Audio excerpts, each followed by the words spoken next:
이번 주 요절은 시편 17편 7절입니다. 시편 17편 7절.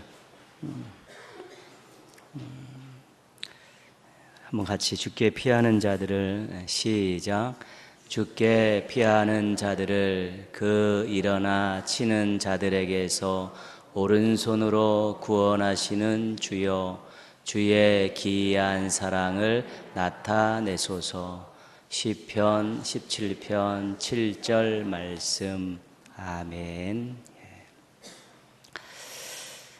다윗 왕은 많은 고난을 받았습니다. 왕이 되기 전에도 그랬고 왕이 돼서도 한동안은 엄청나게 많은 고난을 당했습니다. 고난당하는 다윗에게 찾아온 가장 큰 마음은 억울함이죠. 억울함. 자신은 그래도 하나님 말씀대로 살려고, 신실하게 살려고 노력했고요, 생각이나 말이나 행동에 있어서 정말 하나님 뜻대로 살려고 노력을 하는데 그 주변에 그를 시기하고 그를 반대하는 세력들에 의해서 계속 핍박을 당하고 고난을 당하니까 나름대로 억울함이 있었던 것이죠. 그것을 잘 주체하지 못하면 이게 분노로 폭발하기도 하고 그렇습니다. 근데 다윗은 이 억울함을 스스로 풀려고 하지 않았다는 것입니다. 스스로 풀려고 하지 않고 하나님께 피하였습니다. 하나님께 피한다는 것은 하나님께 보호를 요청하고 하나님께 보복을 다 맡기는 그런 삶을 살았다는 것입니다. 원수들이 나를 치려고 하는데 보호해 주십시오.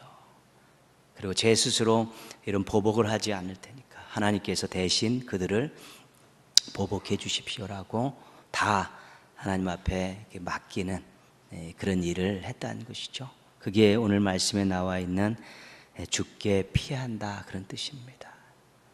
주님께 피하지 않고 자신이 해결하려고 억울함을 풀려 하다 보면 미움과 분노가 폭발해서 결국은 죄를 짓고 말고요, 그것으로 인해서 또 상황을 점점 어렵게 만들 수 있는데 다윗은 끊임없이 그런 일이 있을 때마다 주님께 피한다는 것이죠.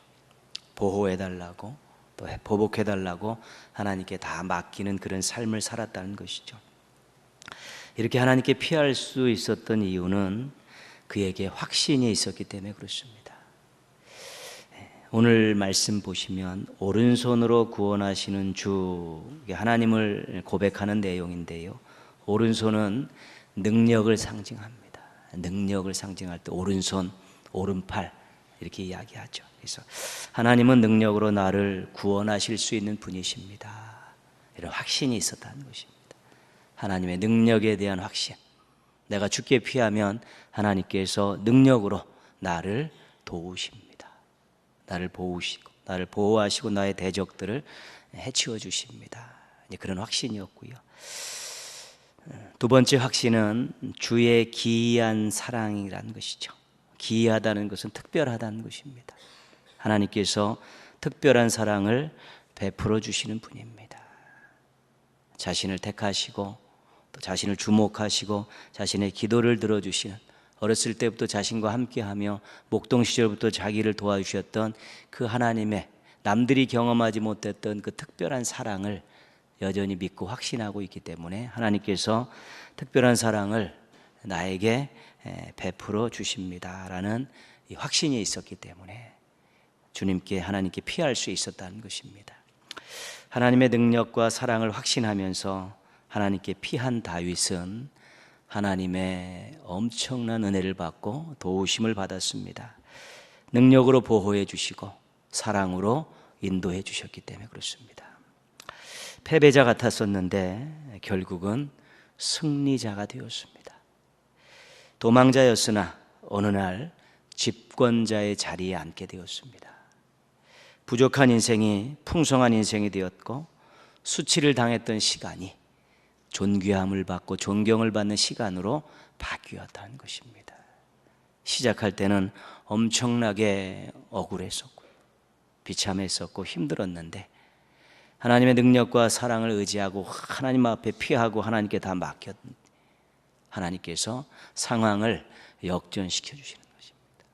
비교할 수 없을 정도로, 옛날의 그 고통과 아픔이 생각나지 않을 정도로 새로운 미래, 새로운 기회, 새로운 시간을 하나님께서 다윗에게 선물로 주셨다는 것입니다. 주님께 피한다는 것, 아무것도 아닌 것 같지만 정말 주님의 능력과 사랑을 신뢰할 때만이 가능한 것입니다.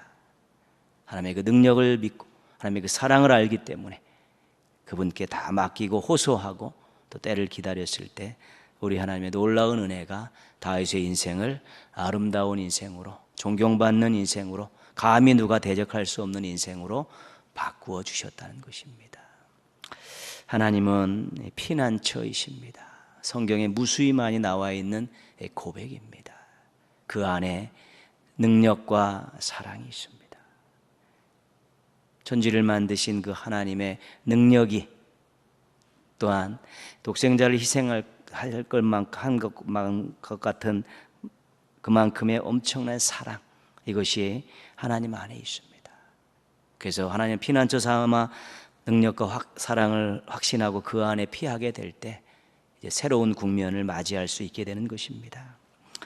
말씀대로 살려고 몸부림치다 어려움이 있을 때요, 그래도 사명을 감당하려고 하는데 문제가 있을 때요, 하나님의 영광을 위해서 살려고 하는데 걸림돌이 생겼을 때요, 부족함을 느낄 때, 열등감이 생길 때, 자괴감이 들 때, 그 어디 가서 호소해도 그것들을 깔끔하게 해결하실 분은 없는 것입니다. 피난처 되신 하나님 앞에 머리를 디밀고 들어가야 되고요, 무릎으로 기어서 들어가야 되고, 눈물바람 하면서 찾아가게 되면 거기서 놀라운 회복과 반전의 역사가 시작이 되는 것입니다. 우리 하나님이 피난처, 다 오라는 것이죠. 언제든지 오라는 것이죠. 예수님께서 수고하고 무거운 짐진 자들아 다 내게로 오라라는 그 엄청난 초대는 이미 하나님께서 이미 피난처로서 다 하신 초대고요, 예수님께서 그렇게 또 복음의 진리로 그렇게 초대하신 것입니다. 그런데 그 안에 들어가서 사랑과 능력을 경험하면서 정말 멋지고 아름다운 인생 살고 더 영광 돌리며 살 수 있는데, 외면하고 스스로 해결하려고 무관심하고 또 딴 데 가서 또 호소하고 그러면 자신과는 아무런 상관이 없는 것이 되는 것입니다. 주신다고 하셨는데, 경험할 수 있게 해주신다고 다 약속해 주셨고 기회와 자격까지 다 부여해 주셨음에도 불구하고 그 능력과 사랑을 신뢰하지 못하고 그분께 찾아 들어가지 못하면, 그분께 피하지 못하면 그것은 우리하고는 아무 상관없는 것이 되는 것입니다. 얼마든지 우리 것이 될 수 있는데 자신의 믿음 부족으로, 무관심으로, 게으름으로, 나태함으로, 또 엉뚱한 데 가서 호소함으로 그런 예비된 것들을 놓치면 그것만큼 아까운 것은 없는 것입니다. 하나님께서 피난처가 되시고 요새가 되시고 성벽이 되시면서 우리를 그 안으로 초대하고 계십니다.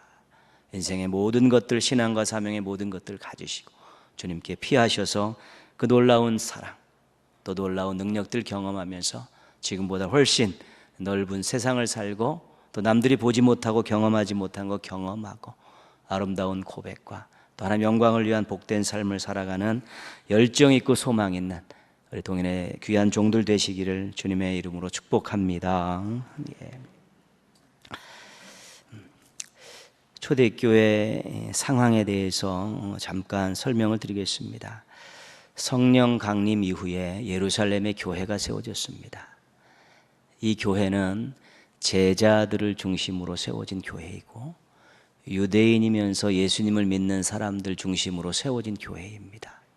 그래서 여전히 이들은 유대적인 유대교의 색깔을 가지고 있는 그런 교회고 그런 성도들이었습니다. 스데반 순교 이후에 이제는 사람들이 흩어지기 시작하지요. 흩어지기 시작하면서 유대에도 사마리아에도 교회가 세워지기 시작하고 수리아 안디옥에 교회가 세워졌습니다. 그 수리아 안디옥 교회가 이방 교회로서의 중심 역할을 합니다.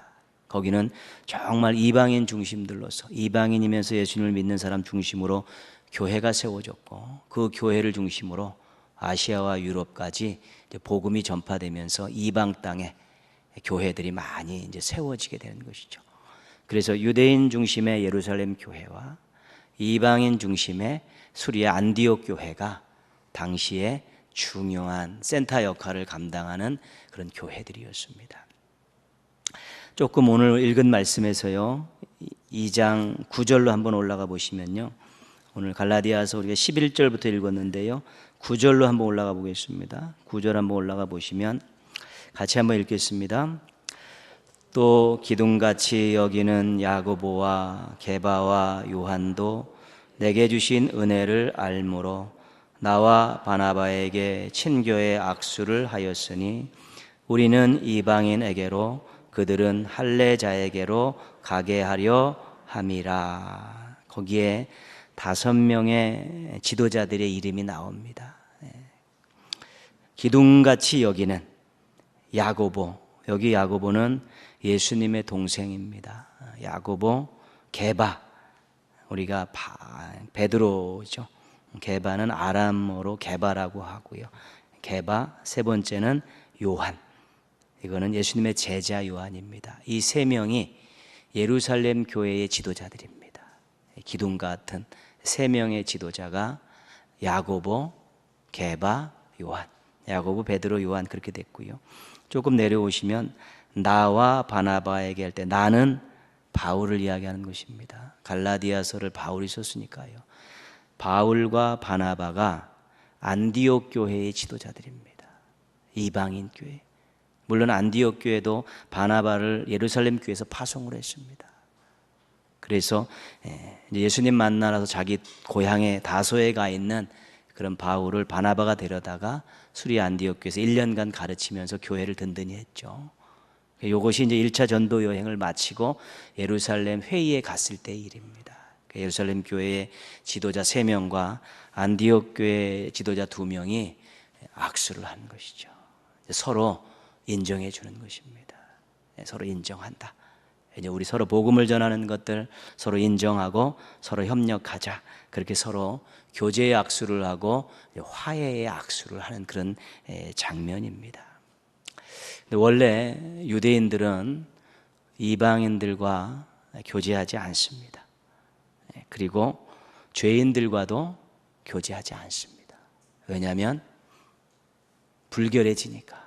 자신들은 거룩한 백성인데 이방인들이나 죄인들과 교제를 하면 자신들이 더럽혀지니까 그들을 철저히 배제하고 가까이 하지 않았습니다.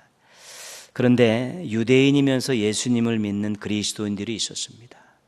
이 사람들은 이미 할례를 받았습니다. 난지 8일 만에 받으니까요. 그리고 율법도 공부한 사람들입니다. 예루살렘 교회의 대부분의 그리스도인들은 이런 사람들입니다.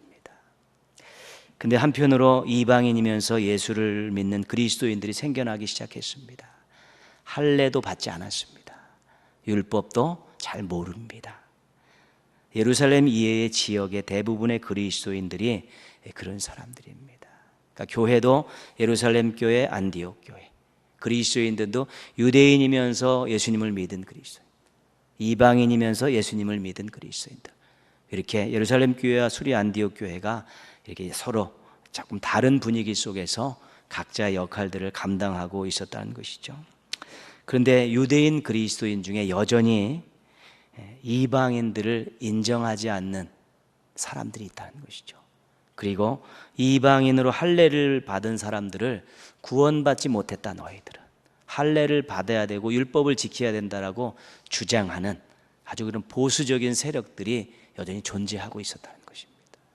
물론 바울과 바나바처럼 많이 이제는 복음의 진리에 가까워서 많이 열려진 사람도 있었지만 그래도 아주 극보수들은 너희들 이방인 그리스도 예수 믿는 것 갖고 다 안 된다.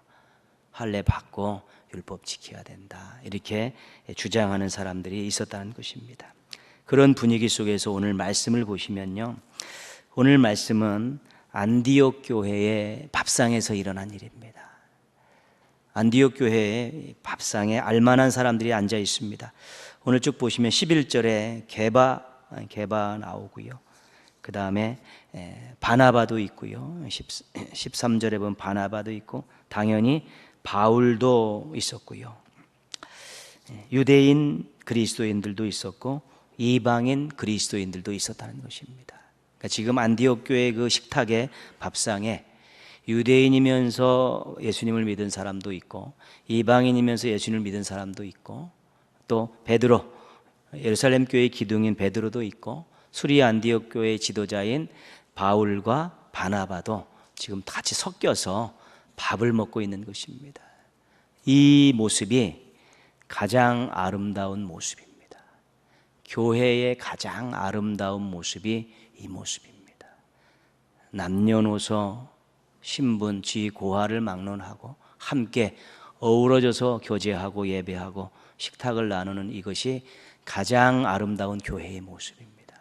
그 어떤 것도 이런 모습보다 아름다울 수 없습니다. 아무리 금으로 다 도색을 하고 아무리 많은 보석으로 다 치장을 해더라도 교회는 정말로 이런 모든 인간적인 조건들을 넘어서 함께 교제하는 이것이 가장 아름다운 모습입니다. 이거 잊어버리면 안 되는 것입니다.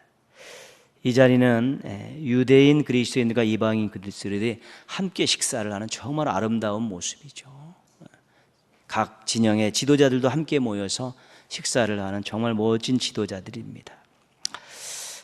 그런데 12절 말씀에 보시면요, 야고보에게서 온 어떤 이들이 이르기 전에 게바가 이방인과 함께 먹다가 그들이 오매 그가 할례자들을 두려워하여 떠나 물러가매. 야고보에서 온 어떤 자들은 예루살렘에서 온 사람들이죠. 쉽게 얘기하면 조금 보수적인 색깔들을 가지고 있었던, 이방인들이 아직도 할례를 받아야 된다라고 주장하는 그런 쪽의 사람들이 지금 그 식탁을 찾아온 것입니다. 그런데 어떤 일이 일어났냐면 베드로가 식탁을 박차고 나가버린 것입니다. 그들이 오니까 순간적으로 자리를 피해버린 것이죠. 13절 말씀 보시면요, 또 어떤 일이 일어났냐면 남은 유대인들도 그와 같이 외식함으로 바나바도 그들의 외식에 유혹되었느니라. 이제 같이 있던 유대인 그리스도인들도 같이 베드로를 따라 식탁을 떠났고요. 더 기가 막힌 것은 바나바도 떠났다는 것입니다. 바나바도 원래 예루살렘에서 파송했던 그런 지도자이기 때문에 그런 분위기를 잘 알고 있었습니다. 그래서 게바가 나가고 유대인 그리스도인들이 나가고 바나바가 나갔죠. 그러니까 누가 남아 있습니까? 바울하고 이방인 그리스도인들만 남은 것입니다. 근데 여기서 주목해야 될 일은 뭐냐면 남은 자들이라는 것입니다. 성경에는 남은 자들에 대해서는 이야기하지 않습니다. 그런데 남은 자들의 표정이 어떻겠습니까? 완전히 모멸감을 느끼는 것입니다. 자기들을 완전히 이방인 취급을 한 것이죠. 같이 식사할 대상들이 아니라는 것입니다.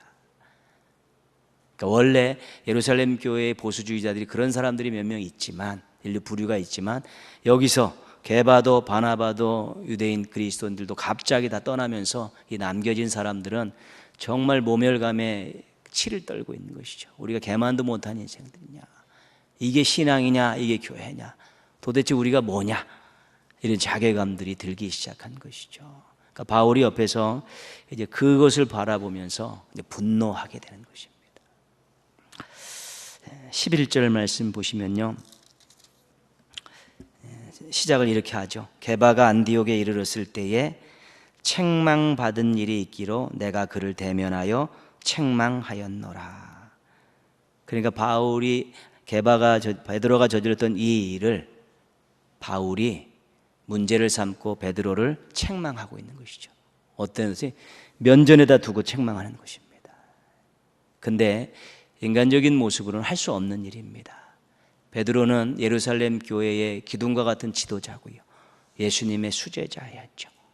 바울이 감히 함부로 할 수 없는 그런 위치에 있었고 영향력을 가지고 있는 사람입니다. 그런데 바울이 면전에다 대놓고 지금 책망을 하고 있는 것입니다. 14절 보시면요,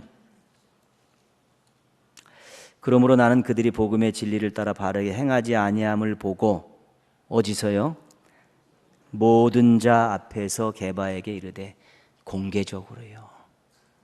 공개석상에서 베드로를 면전에 두고 바울이 그를 지금 책망하고 있는 것입니다. 그러니까 바울이 대단한 사람이다 그런 생각도 들 수 있지만 이 문제가 굉장히 심각한 문제라는 것을 느꼈기 때문에 예루살렘 모교회에 예수님 수제자에 있고 예루살렘 교회의 최고의 지도자인 그 베드로를 공개석상에서 면전에서 그를 책망하고 있는 것입니다. 왜 그랬습니까? 하나님의 뜻을 무시하는 짓을 했기 때문에 그렇습니다. 복음의 정신에 위배되는 짓을 했기 때문에 그렇습니다. 아까 제가 처음 말씀드렸을 때 2장 9절에서 서로 교제의 악수를 했다 그러지 않았습니까? 그 뜻은 무엇입니까? 왜 예루살렘에서 사도회의가 열렸냐면 바울과 바나바가 1차 전도 여행을 다 마쳤습니다. 돌아와 보니까 난리가 났습니다. 왜요? 예수님을 믿는 것만 가지고는 안 되고 할례를 받아야 된다는 것이 또 그런 사람들이 와서 막 주장해가고 교회가 뒤집어진 것입니다. 그래갖고 바울과 바나바가 예루살렘에 올라간 겁니다. 그래갖고 아까 말씀드린 야고보와 게바와 요한 그 지도자들과 같이 회의를 한 것이죠. 그 회의의 결과는 뭐냐면 이방인들이 할례를 받지 않아도 구원받을 수 있다. 이걸 결정하고 서로 악수를 한 것입니다. 근데 그 후에 베드로와 바나바가 이런 짓거리를 한 것입니다.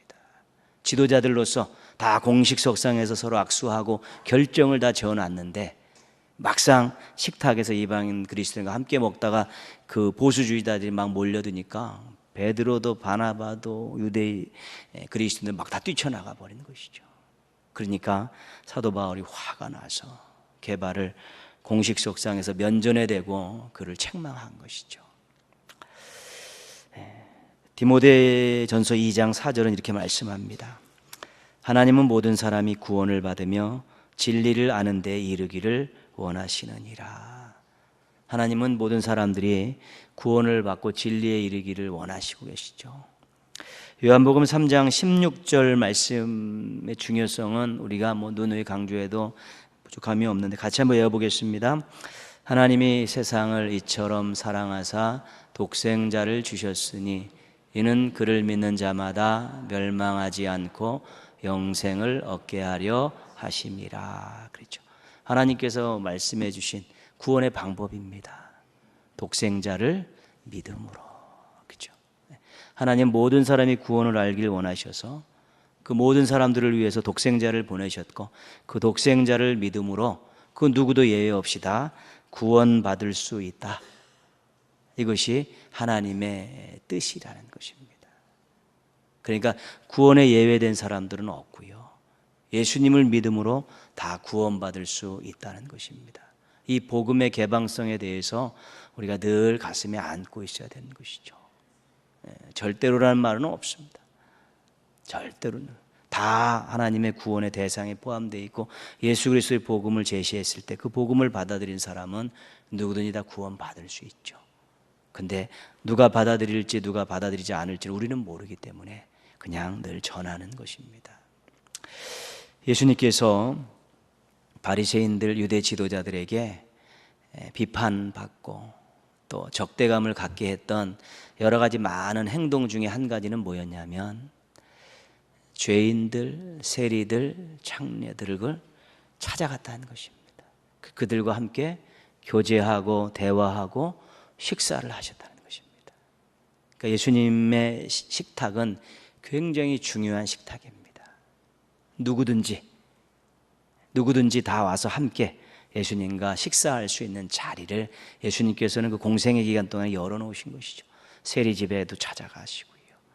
남들이 싫어하는 사람들 만나가지고 같이 식사하시고 대화하고 또 능력을 베푸시면서 늘 그 사랑과 그 능력을 경험시키고 말씀을 가르쳤다는 것입니다. 그 유대 지도자들 바리새인들에게는 부정에서 피해야 될 대상들인데 예수님은 그들이 구원의 대상이라는 것입니다. 그래서 그들을 찾아가고 만나고 교제하고 밥 먹고 이런 일을 계속 하신 것이죠. 그러니까 유대 지도자들이 늘 예수님을 비판하는 너 죄인들 만나가지고 그렇게 하면 너 죄 되는 거 아니야? 거룩함 잃어버리는 건 아니냐? 그런 것이죠. 예수님 가서 만나야 되지 않냐, 이제 교제하고 밥 먹고 그래야 구원의 역사를 가르칠 수 있지 않느냐. 그들은 인간적인 조건으로 배제시킬 사람은 하나도 없다는 것이죠. 왜? 하나님의 뜻은 모든 사람이 구원을 받기를 원하시고 또 예수님을 만나 인격적으로 고백하게 될 때 구원받기 때문에 적극적으로 찾아가서 그 사랑의 대상, 구원의 대상들을 찾아가서 대화하시고 교제하고 식사하는 일을 멈추지 않으신 것입니다. 그게 하나님의 뜻을 이어가는 것이고 복음의 정신과 부합된 행동입니다. 예수님이 그렇게 하신 것입니다. 우리 에베소서 조금 뒤로 가셔서요, 갈라디아서 다음 보시면 에베소 2장 14절 말씀 한번 보시겠습니다. 에베소 2장 14절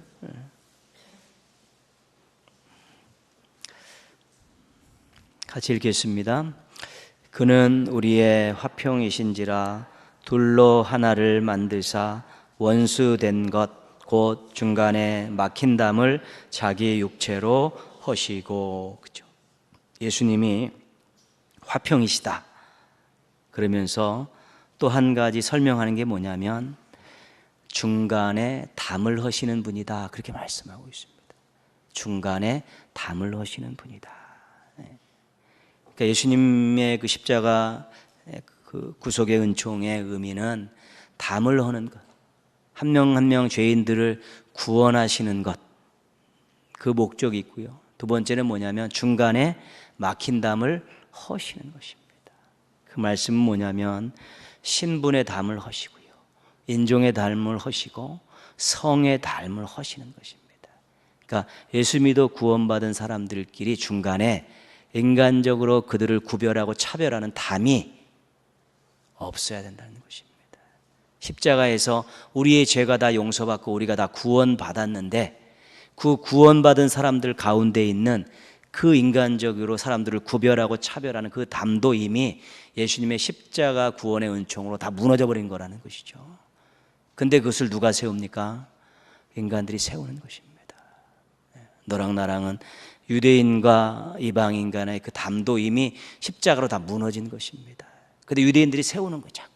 너희도 할례 받아야 된다고, 율법 지켜야 된다라고 담을 세우면서 그들을 구별시켜 가는 것이고, 우리들은 태생에 하나님의 택한 백성으로 태어났는데 너희들은 이방인으로 태어나서 우리랑 다르다, 질이 다른 인생들이다, 담을 쌓으면서 구별하고 차별하는 일들이 예수님 때 계속 있었고요, 예수님 이후에도 교회 공동체 안에서도 그것이 여전히 존재하고 있었다는 것입니다. 구원받은 인간들, 구원받은 죄인들, 그 모임 속에 중간에 인간적인 어떤 것들로 인해서 차별하고 구별하는 그 담은 반복음적인 것입니다. 반신앙적인 것이고 하나님의 뜻에 맞지 않는 것입니다. 그것은 예수 그리스도의 십자가 구원의 의미를 제대로 모르는 것입니다. 바울이 분노했습니다. 하지는 말아야 될 거 인간적으로 할 수 없지만 어쩔 수 없이 공개석상에서 면전에다 대고 베드로를 책망한 이유는 중간에 막힌 담을 쌓았기 때문에 그렇습니다. 그들은 그렇게 주장할 수 있는데 우리가 이미 다 경험하지 않았느냐, 약속하지 않았느냐, 그렇게 다 해놓고 이제 와서 밥 먹다가 갑자기 다 가버리면 도대체 어떻게 하라는 것이냐, 이 사람들이 뭐가 되고 하나님의 뜻이 무엇이고 예수 그리스도의 십자가에 달려 죽은 것이 무슨 의미가 있느냐, 이것은 정말로 큰 일이고 중요한 일이기 때문에 그가 바울을 공개석상에서 면전에다 대고 책망을 하는 것입니다. 우리가 분노할 때 있습니다. 교회 생활하면서 자기의 이익 때문에, 자기의 감정 때문에, 자기의 자존심 때문에 분노하지 마십시오. 그럼 교회가 시끄럽습니다. 그거는 집에 가서 그냥 이불 속에다가 막 소리 지르고 산에 가서 소리 지르면서 그렇게 푸십시오. 그거 여기다 풀어버리면 상처받는 사람 너무 많습니다. 예수님 십자가 생각하시면서 참으십시오. 그러나 정말로 복음에 유배되고 하나님의 뜻에 유배되는 일이 있으면 그것은 따져 물으십시오. 누가 됐건 간에 그것이 복음의 근간을 흔드는 것이고 교회를 엎어버릴 만한 그런 사안이고 진리에 거역하는 그런 일들이라면 그런 것들은 분명히 따져야 되는 것입니다. 누가 됐든 간에 짚고 넘어가야 되는 것입니다. 왜냐하면 그것이 만연하고 그것이 놔두면 나중에는 교회 전체가 뿌리채 흔들려 버리는 그러한 비참함을 맞이하기 때문에 그것은 이야기하면서 짚고 넘어가야 된다는 것입니다. 그런 부분들은 소홀히 하고 본인의 감정과 본인의 이런 이익과 관계된 것에 대해서 막 분노 폭발하면 그것은 교회가 정말 어려워지고요. 본인도 나중에는 후회하는 일 많고요. 그것 때문에 사람들이 상처받고 그것 때문에 사람들이 힘들어하는 그런 일들이 생기게 되는 것이죠. 싸워야 되는 것은 진리와 싸움, 반복음적인 것들과는 반드시 어떤 형태로든지 짚고 이야기하고 고쳐나가야 되지만 조금 손해보고 조금 자존심 상하고 이런 것들은 본인들이 신앙으로 성숙함으로 잘 덮어가는 그러한 것들이 있어야 되는 것입니다. 특별히 지도자들이 조심해야 될 부분은요, 지도자들이 어떻게 감정 폭발해갖고 한번 그래버리면 그것을 바라보는 성도들 가운데 상처받는 사람 무진장 많습니다. 그러니까 지도자들은 누가 보고 있는 것이죠. 많은 사람들의 앞에서 일을 하는 사람들이기 때문에 그런 사소하고 개인적인 일 가지고 본인의 어떤 것들을 감정을 드러내게 되면 자신의 어떤 신앙과 이런 부분들도 타격이 되지만 정말 연약한 그러한 성도들이 상처를 받고 힘들어하는 경우들이 굉장히 많기 때문에 그렇습니다. 그래서 그런 일들이 사도 바울이 그럼에도 불구하고 할 수밖에 없는 거, 이거는 예수 그리스도의 십자가 정신에 위배되고 복음에 위배되고 하나님의 뜻에 위배되는 것이기 때문에 당신 한 사람 때문에 이 이방인 교회에 있는 얼마나 많은 사람들이 피눈물을 흘린 줄 아느냐고, 똑바로 하라고 그렇게 면전에 내가 공개 석상에서 해붙인 것입니다. 베드로가 뭐 어떤 내용은 나오지 않습니다. 그러나 그가 이미 다 경험했던 일이고 약속했던 일이기 때문에 아마 수긍을 했을 것입니다. 그런 일이 있기 때문에 수리아 안디옥 교회가 또 2차 전도 여행을 보내고 3차 전도 여행을 보내면서 복음을 땅끝까지 전하는 큰 역할을 감당할 수 있었던 것이지요. 중요한 것이죠. 믿음의 공동체 안에서 차별하는 일 없어야 합니다. 구별짓는 일 없어야 합니다. 인간적인 조건 가지고요. 우리가 삶의 모습들과 형태들이 다 다릅니다. 성격도 다르고요. 또 우리가 살아가는 삶의 그런 모습들도 다 다릅니다. 그리고 여러 가지 삶의 환경들도 신앙의 연조들도 다 다른데요, 어떤 인간적인 걸 가지고 중간에 담을 싸고 너와 나는 다른 부류라고 이야기하면 그건 큰일 나는 일입니다. 우리와 너희들은 다르다는 이런 것들은 큰일 나는 것입니다. 교회 안에서는 그런 중간에 막힌 담이 있어서는 안 되는 것이죠. 다 죄인들로서 예수 그리스도의 구원의 은혜로 구원받았습니다. 그러면서 중간에 막힌 담들도 이미 다 헐어주셨는데, 그러면 그리스도의 사랑으로 우리 복음의 진리로 하나님의 영광이라는 분명한 삶의 목적을 가지고 서로 교제할 수 있어야 되는 것입니다. 그래야만이 교회가 성숙해지고 그 안에서 행복하게 신앙생활하고 또 주의 일을 잘 감당할 수 있게 되는 것입니다. 하나됨을 위배시키고 또 사람들을 분리하고 차별하고 구별하는 이런 일들은 절대로 있어서는 안 되는 것입니다. 다르게 살 수 있습니다. 경제적인 수준도 얼마든지 다를 수 있고요, 또 학력도 또 다를 수 있고요, 다 다릅니다. 그런데 그것은 그런 삶의 모습입니다. 그게 다르다고 해서, 그것이 좀 많다고 해서, 좋다고 해서 하나님 잘 섬긴다고 보장할 수 없습니다. 또 그런 게 좀 부족하다고 해서 비참하다고 이야기할 수 없습니다. 그 상황에서 얼마만큼 하나님을 잘 섬기면서 그 상황에서 하나님의 영광을 위해서 살아가느냐가 하나님이 보시는 판단 기준이라고 생각했을 때, 인간적인 판단으로 그 정도 인간 조건이라면 나랑 교제할 수 없고 수준이 달라서 목사에게 이따위 생각들을 하면 안 되는 것입니다. 우리가 하나님의 뜻을 무시하고 반복음적인 생각을 가지고 이런 중간에 막힌 담을 쌓으면서 서로 구별하는 일들을 정말 조심해야 되는 것입니다.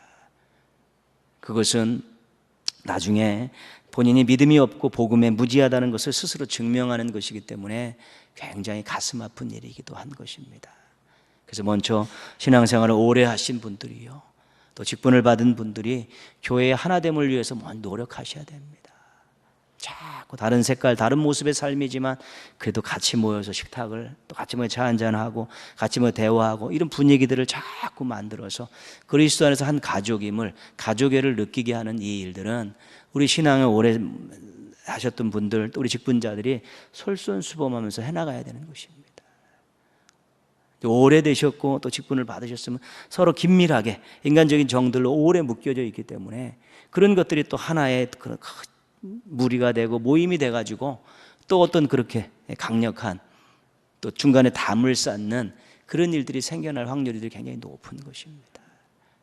교회 안에서 그런 부분들을 우리가 서로 하나 되어지고 인간적인 조건들을 넘어서서 구원받은 인생들로서, 용서받은 죄인들로서, 하나님 영광을 위해서 살아가야 되는 복된 인생들로서, 하나님의 주목받고 하나님의 손바닥에 새겨진 이름이라는 그런 하나님의 은혜와 사랑의 그런 공통 분모를 가지고 서로 교제하면서 삶이 풍성한데 그 풍성한 삶을 가지고 어떻게 하나님께 영광 돌리며 사는가? 저 삶이 참 빠듯한데 그 빠듯한 가운데 어떻게 하나님께 영광을 돌리며 살고 있는가? 또 여러 가지 면에서 직업군이 다른데 이 직업을 가지고 어떻게 하나님을 기쁘시게 하며 사는 것인가? 이런 것들을 시선으로 봐주고 그런 것들을 서로 교제하고 그런 것들을 서로 인정해주는 그런 분위기들이 그게 굉장히 중요한 것입니다. 그럼 교회가 정말로 여러 가지 해야 될 일들이 많지만 그러한 폭발적인 연료들을 준비해 놓는 일을 하면 주의 일을 하는데 참 힘이 되는 것입니다. 그렇게 가야지만이 우리가 주님 오실 때까지 교회를 유지할 수 있고요. 우리의 후손들에게 정말로 좋은 교회, 전통 있는 교회, 좋은 전통 있는 교회를 물려줄 수 있게 되는 것입니다. 그게 우리 모두의 책임이죠. 아직까지 저부터 시작해서 그런 부분에 낯설고 그런 부분에 부족함이 있습니다. 그러나 하나님의 뜻이라면 복음의 진리에 부합하다면 우리가 조금 힘들어도 함께 노력할 필요가 있고요. 함께 기도하면서 그런 교회를 만들어갈 필요가 있는 것 아니겠습니까? 오면 기분 좋고 만나면 행복하고 집에 가면 자꾸 오고 싶고 어려울 때 뛰어오고 싶고요. 그런 정말 사랑으로 충만한 하나된 교회를 만들어가는 것이 우리가 해야 될 아주 중요한 일이고요.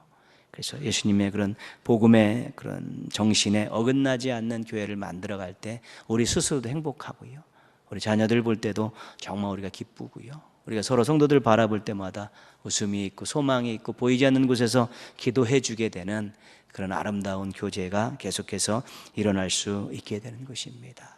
특별히 우리가 정말 은혜 받았다고 생각하시며 은혜로 살아왔다고 생각하시고요. 하나님의 영광이라는 인생의 목표가 있으시고요. 교회를 통해서 하나님께서 영광 받으시길 원하신다는 그런 마음이 있으시면 우리가 조금씩 서로 마음을 모으고 기도를 모아서 또 그런 교회를 만들어가는 것, 의미 있는 일이고 값진 일이고 또 하나님 기뻐하시는 일이 되는 것입니다. 우리 또 지도자들과 모든 성도들이 하나 되고 화목하고 협력하는 우리 아름다운 교회를 만드는 데 힘쓰셔서 하나님께는 영광, 우리 동인의 가족들에게는 행복, 또 많은 사람들에게 기쁨을 안겨주는 멋진 교회, 멋진 교인들 되시기를 주님의 이름으로 축원합니다. 예.